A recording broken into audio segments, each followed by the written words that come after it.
Courtroom, Ibu Yenti Garnasih, pakar tindak pidana pencucian uang. Bisa Ibu memberikan analisa hukum Ibu atas kasus yang belakangan ini, Fahrenheit, Binomo, Quotex, dan lain-lain. Silakan, Bu. Baik, selamat malam. Ada masalah hukum pidana Ya. dan ada dua. Yaitu ketika tadi disampaikan bagaimana adanya trading, adanya robot, Fahrenheit, itu semua kan menyalahi aturan. Dan itu bersanksi pidana. Komoditi kan memang ada robotnya sebetulnya, tapi kan tidak 24 jam robot itu. Robot itu kan hanya karena memang harus dipantau 24 jam, tapi kan kita nggak mungkin manusia kan dibantu oleh robot. Robot itu sebenarnya legal juga, tapi ini dibuat tidak legal namanya robot kemudian. Seolah-olah otomatis robot, padahal robot itu ada usernya juga kan. Nah, padahal untuk robot itu, robot trading itu harusnya nasabah ini, investor ini harusnya bukan hanya mantau. Anda mantau aja kan? Saya mau tanya dulu. Memang robotnya itu secara fisik ada apa? Robotnya secara fisik ada nggak? Ditaruh di ruangan mana gitu loh? Pengen tahu. Nggak ada? Ya, istilahnya aja. Jadi untuk memantau, karena itu kan mereka komoditi berjangka panjang itu ya, itu kan harus dilihat terus 24 jam kan, melihat pasar kan ya begitu. Nah harusnya para nasabah ini harusnya dia itu aktif juga bisa, tapi mereka enggak, mereka hanya dapat akun dan aplikasi dan mereka hanya mantau, tidak bisa. Nah tidak bisa eksekusi, tidak boleh, padahal harusnya bisa. Tapi mereka kan dibohongi tuh. Mereka sudah dibohongi dengan aturan ini, itu ada sanksi pidananya. Kalau trading tadi yang binomo apalagi, itu jelas-jelas ditawarkan trading. Padahal bukan trading, pada akhirnya itu ponzi atau judi online.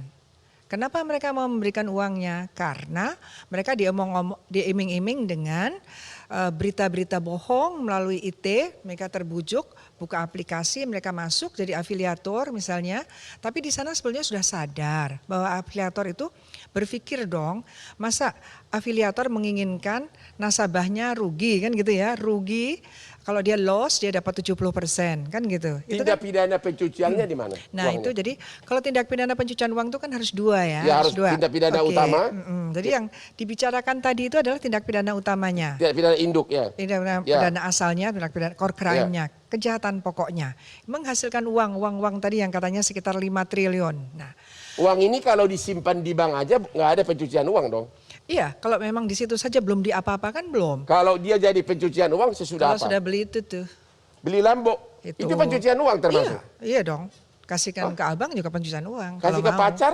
Iya, jangan ngasih pacar uang haram ya. Jangan kasih, justru banyak pacar suka yang uang haram. Nanti pacarnya kena pasal 5 ya, hati-hati. Pasal 5 apa tuh? Pasal 5 itu orang-orang yang menerima uang hasil kejahatan dari para pelaku utama, pelaku utama tadi yang terlibat kejahatan ini kemudian dikasihkan ke orang, pacarnya nerima misalnya. Jadi para pacar-pacar dari sekarang harus mengecek nggak pacarnya uang dari mana, gimana? Jadi gini, kan kita orang hukum dong ya.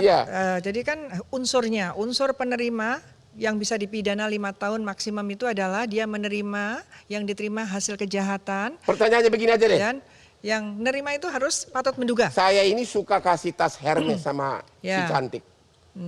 Kalau itu uang saya dari hasil robot trading, misalnya aku pelakunya, itu tas Hermes itu bisa nggak disita oleh Pak Polda? Ya kalau disita kalau uangnya memang dari robot trading, sita dong. Tapi kalau ceweknya mengatakan saya udah kasih kamu semuanya, wajar dong, itu kan timbal balik. Oh nggak bisa. Timbal balik pakai uang sendiri, bukan dari hasil kejahatan. Ya kan? Kalau dari situ. Tapi kalau yang ngasih Bang Hotman, orang tidak akan patut menduga. Because you are very rich ya. Jadi harus ada dugaan dulu. Jadi tidak mudah. Iya kan waktu si Indra Ken kan sudah very rich. Jadi hingga kalau ada cewek terima tas Hermes, udah nggak curiga dong. Atau toko Herminya kan ada jual beli segala macam. Nah itu juga. Transaksi yang 500 juta ke atas, para dealer itu harusnya lapor kepada PPATK. Kalau ada transaksi 500 juta ke atas termasuk barang-barang perhiasan 500 juta ke atas, lapor.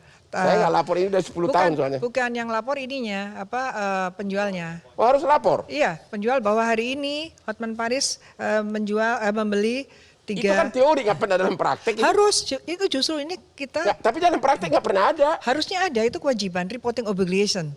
Kalau yang menerima barang ini si cantik tahu itu hasil dari robot trading, dia kira bisa pasal berapa? Pasal 5. Hukumannya berapa? Maksimum 5 tahun. 5 tahun hanya gara-gara Ya. tas terima Hermi. Ya kalau Kasihanlah kau tuh. tas itu berasal dari hasil kejahatan dan dia patut menduga bahwa yang diterima itu mencurigakan gitu. Ya. Nah kalau nggak mencurigakan ya udah nggak apa-apa. Oh begitu. Iya dari hasil Kalau kejahatan. misalnya si cewek ini tas Hermi atau influencer lah dikasih uang untuk promo.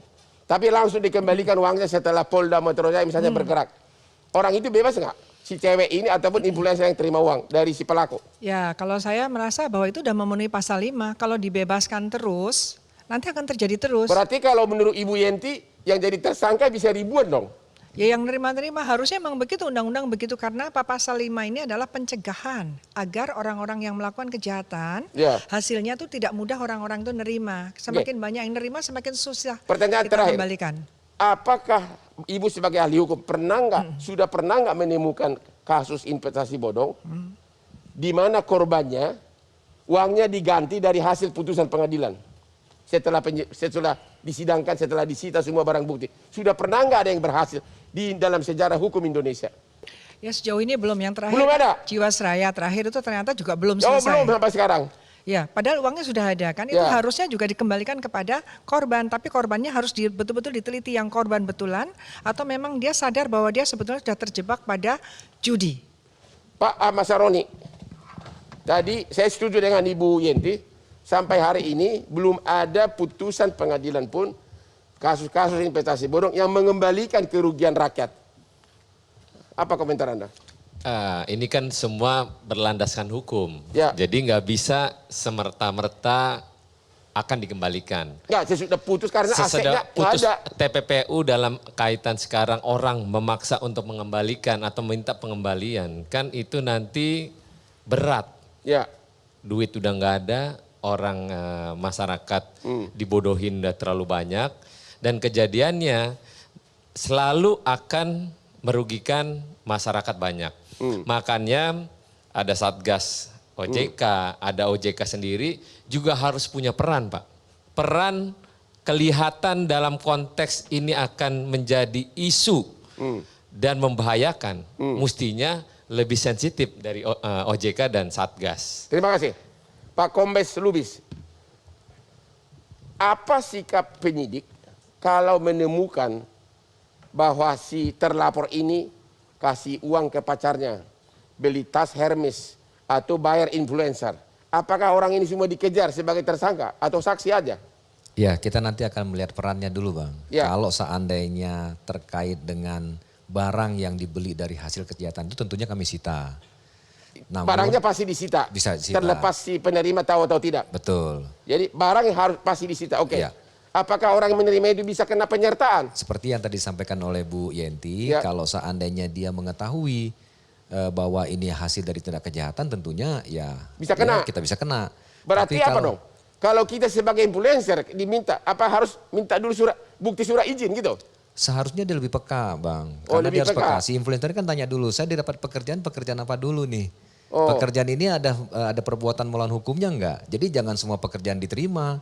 Kalau Ya sampai pekerjaan artis-artis yang boleh dikatakan tidak mengerti hukum mana kepikiran sampai ke sana. seharusnya dia tahu, Bang. Loh ini kenapa ya saya dapat gaji sekian besar, kemudian saya harus menyampaikan dengan gampangnya masyarakat itu mendapatkan keuntungan dan sebagainya, itu mestinya harus peka. Kalau misalnya si pelaku ini beli tas mahal dari toko, uang itu masih di rekeningnya bank.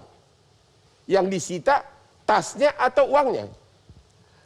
Kalau kita melihat uang yang dalam rekening tersebut adalah hasil daripada setoran para nasabah, tentunya itu kita sita, Bang. Tapi kan si toko ini sudah ngasih tas.